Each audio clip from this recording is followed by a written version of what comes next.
Bread and circuses. How did the ruling class attempt to keep the poorer members of society happy? Because the wealthy class did not have to pay for labor, many spent their riches on luxury goods. The rich could purchase paintings or fine art at auctions. They could also buy expensive, rare items such as gold, jewels, pearls, and silk at markets. Many of these luxuries were brought into Rome through trade routes. However, not everyone could afford these fine goods. Okay, so just like in today's society, um, rich people could buy more expensive things, gold, pearls, jewels, expensive clothing such as silk, where the poorer people could not. During the first century CE, Rome was a difficult place to live. The increasing inequality of Roman society led to tension between the upper class and the lower class.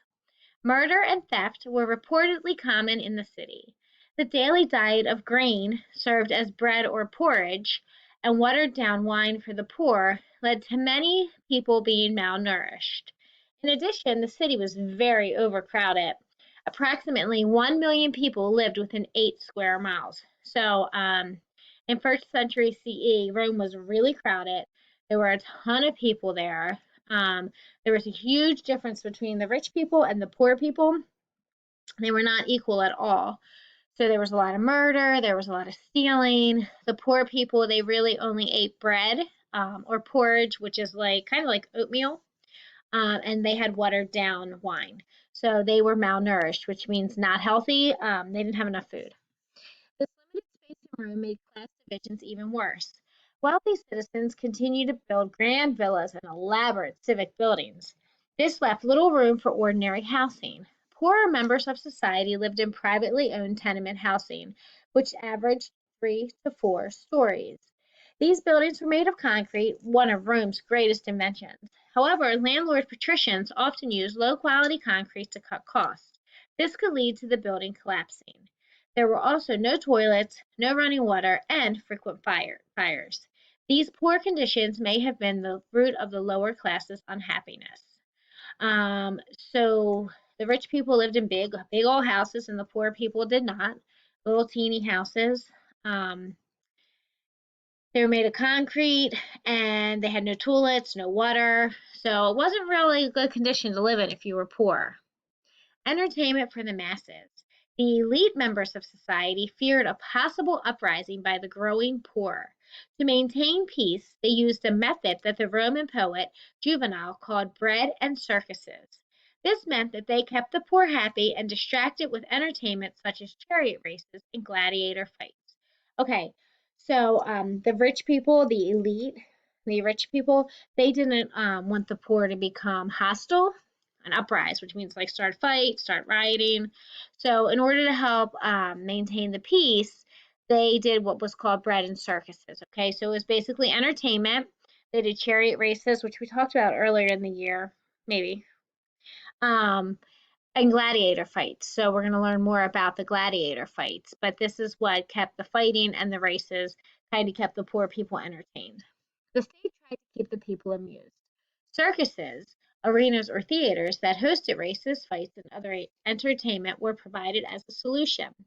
Circuses such as the Circus Maximus in Rome had U-shaped tracks for chariot racing and could hold up to 150,000 people. The enormous building called the Colosseum served as an arena hosting gladiator fights and other elaborate entertainments. These forms of entertainment caught on throughout the empire, with circuses and theaters built in North Africa, Europe, and the Middle East, meaning circle in Latin because circus became the name for an entertainment performed in a circular arena, such as the more lighthearted and fun circuses we think of today. Okay, so this is just talking about more about the entertainment. There's a building called the Colosseum. It still actually stands in the city of Rome. Well, pieces of it stand. It's kind of broken, but it was this huge arena shaped like in a circle. This is where they had the gladiator fights and other entertainment. So they did this to keep people happy, okay, so that there'd be no fighting. The poor eagerly looked forward to these entertainments, not just for the excitement, but also for the possibility of meat from the animals that were sometimes used and killed in fights. Mosaics of the time frequently depicted excited crowds cheering while they watched gladiators fight to death. Umpires regulated the fights, which followed an intricate set of rules. The heavy cost of the games was usually paid for by the emperor, although politicians sponsored them as well. It was an expensive but effective way of keeping the poor entertained. Okay, so the poor didn't have to pay to go see these gladiator fights. The emperor or the politicians paid for them to come. Okay. Mosaics, when they said mosaics of the time, frequently depicted excited crowds. So that would be picture. So a mosaic, we talked about art a little bit this year. Mosaics are where you kind of take like little pieces of glass and put them together to create a beautiful picture. So the pictures were of crowds cheering while the gladiators fought. Food was also used as a way of keeping the lower classes happy during the period of the Republic when the state provided free or low cost grain to the poor. Toward the end of the first century BCE, approximately 200,000 Romans were living off of this grain. One of the army's main priorities was ensuring a constant grain supply from Egypt, because shortages could lead to riots. Okay, so just like they provided the entertainment for the poor to keep from rioting or fighting, they also provided food. So the food that they provided was not fantastic food. It was actually just low cost grain.